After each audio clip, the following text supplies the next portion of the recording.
প্রয়াত প্রাক্তন মুখ্যমন্ত্রী বুদ্ধদেব ভট্টাচার্যকে শ্রদ্ধার্ঘ্য বাম নেতৃত্বের শোক মিছিল জলপাইগুড়ির রাজপথে। শুক্রবার বিকেলে জলপাইগুড়ি শহরে ডিবিসি রোডের জেলা বামফ্রন্ট কার্যালয়ে সুবোধ সেন ভবন থেকে শোক মিছিলটি শুরু হয়। জেলা বামফ্রন্টের আহ্বায়ক সলিল আচার্য সহ সিপিএম, আরএসপি, ফরওয়ার্ড ব্লকের অসংখ্য নেতাকর্মীরা মিছিলে পা মেলান। তাদের গলায় বিষাদের সুর শোনা যায়। থানা মোড়, দিনবাজার হয়ে কদমতলা মোড়ে শেষ হয় মিছিল। এরপর বুদ্ধদেব ভট্টাচার্যের ছবিতে শ্রদ্ধার্ঘ্য জানান সকলে। Bureau report, news prime Times.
আমাদের পার্টির পলিট ব্যুরোর সদস্য, রাজ্য বামফ্রন্টের অন্যতম নেতা ছিলেন বুদ্ধদেব ভট্টাচার্যের প্রয়াণ হয়েছে গতকাল সকালে 8:20।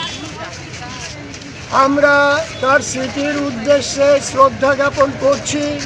সারা রাজ্য জুড়ে, সারা দেশ জুড়ে তারই অঙ্গ হিসেবে জলপাইগুড়ি শহরে এবং জলপাইগুড়ি জেলার প্রতিটি ব্লকে ব্লকে আমাদের শোক মিছিল, আমাদের স্মরণ কর্মসূচি পালিত হচ্ছে।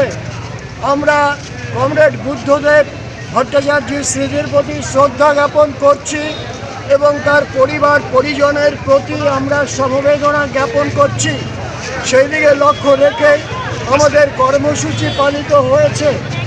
ধন্যবাদ।